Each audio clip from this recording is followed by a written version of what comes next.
Hello. Welcome back to Let's Talk HP Lovecraft. If you've not yet subscribed to our channel, please take a moment to do that now. All right, as I am recording this, it is Christmas Eve, so just one more day to go before Christmas.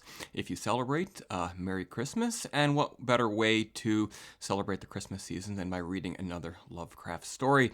Today's story is Winged Death, co-written by H.P. Lovecraft and Hazel Heald. It was first published in Weird Tales in 1934. If you're new to the channel, the way that these reviews go is that I give a brief synopsis of what happens in the story, a sort of blow-by-blow recount of the plot, if you will, and then I follow it up with just my thoughts and feelings about what it all means. Is it any good? Does it fit into the Lovecraft canon? All of that. So moving on to that synopsis, a group of men have gathered in a hotel in South Africa. There is a body on the floor and a journal on the table, but the man on the floor, the dead body, his name does not match the name in the journal. The name in the journal is Thomas Lawton-White, who is an MD from America, and the journal is his. The rest of the story recounts how what happens in the journal. The men read the journal, and apparently they're here to investigate this death. They learned that Lawton-White was an American doctor studying fevers in the deep, dark recesses of Africa, Uganda actually, and how his career, which was on the path to glory, was suddenly derailed when his former friend, Dr.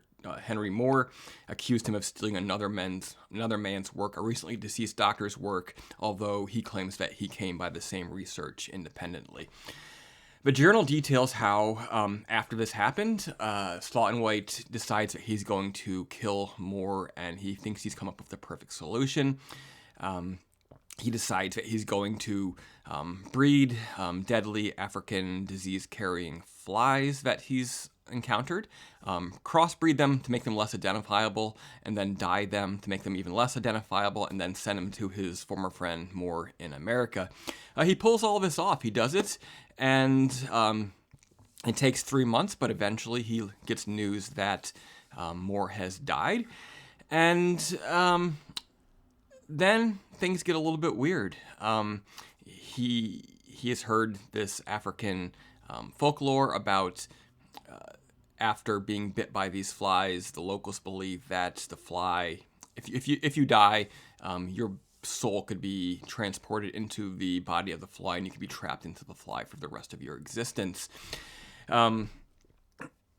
At first, he thought that he'd committed the perfect crime, but inevitably, paranoia, fear kick in. He hears news that maybe they're onto him. They've discovered that the flies were intended as some sort of weapon against the man. So it was possibly a murder, and they trace it back to Africa.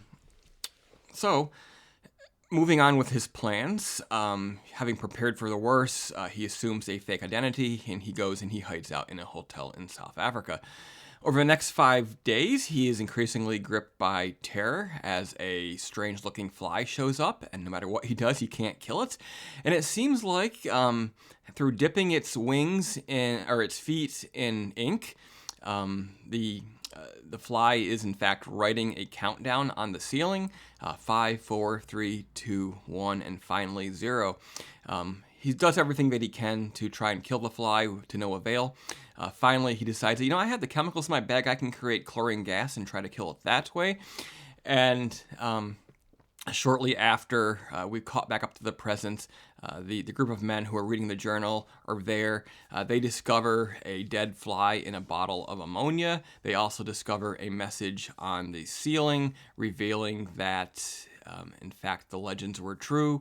The fly got him, he was bit, and then he decided to, having found himself in the body of a fly, he decides to kill himself, committing suicide, if you will, in a bottle of ammonia.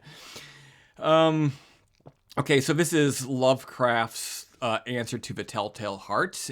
It's a much lesser story than, of course, Poe's masterpiece. The plan of killing a person by breeding flies to hopefully be unidentifiable, infecting them with a disease, and then sending them all the way to America, and then having that fly make its way back to Africa to kill you and haunt you in your final waking hours. Pretty absurd. I think the story would have been better suited to be all about the paranoia, much like the Telltale Heart, where the guilt of having killed this person and burying their heart under the under the floorboards gnaws away at you. But again, this is Lovecraft, so rather than depend on the psychological elements, I think and to have the story appear in Weird Tales, you sort of need to have that sort of supernatural, crazy sci-fi element, which is, of course, what the whole fly thing is. And I think the whole apparatus of Slot and White being all too quick and easily willing to kill his friend, and then to cook up this absurd idea of supposedly the perfect crime by capturing flies and breeding them and dyeing them and shipping them off to America. It's all, none of it feels very much earned. Maybe you could have done more in a longer story. On the other hand, a longer story may make it less palatable. As a short story, this one will take you about an hour to read. You're willing to sit through it because it's an hour. Had it been a full-length novel, for example, you might not, you probably get 25% through and say, yeah, this is dumb, I'm done with this. So there is that.